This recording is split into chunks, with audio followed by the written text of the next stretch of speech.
ಸಾರಿಗೆ ಇಲಾಖೆ ಪ್ರಯಾಣಿಕರ ಪ್ರಾಣದ ಜೊತೆ ಚೆಲ್ಲಾಟ ಆಡುತ್ತಿರುವಂತೆ ಕಾಣುತ್ತಾ ಇದೆ. ಗದಗ ಜಿಲ್ಲೆಯಲ್ಲಿ ನಿರ್ವಹಣೆ ಇಲ್ಲದ ಸಾರಿಗೆ ಸಂಸ್ಥೆ ಬಸ್ಗಳು ಸೊರಗಿವೆ. ಗಜೇಂದ್ರಗಡದಿಂದ ಗದಗಕ್ಕೆ ಹೊರಟಿದ್ದ ಬೆಟಗೇರಿ ಡಿಪೋಗೆ ಸೇರಿದ K22F1932 ನಂಬರಿನ ಬಸ್ ಹೆಡ್ ಲೈಟ್ ಕೆಲಸ ಮಾಡ್ತಿಲ್ಲ.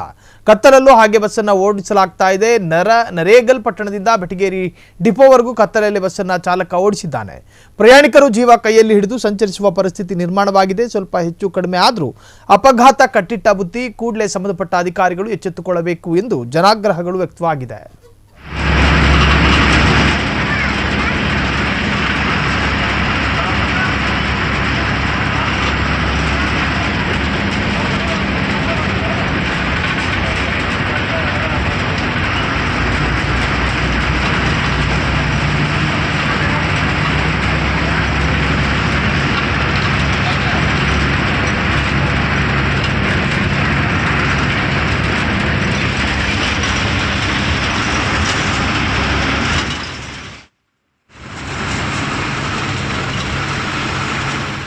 ಕ್ಷಣ ಕ್ಷಣದ ಸುದ್ದಿಗಳಿಗಾಗಿ ಫ್ರೀಡಂ ಟಿವಿ ಸಬ್ಸ್ಕ್ರೈಬ್ ಮಾಡಿ, ಲೈಕ್ ಮಾಡಿ ಹಾಗೂ ಫಾಲೋ ಮಾಡಿ.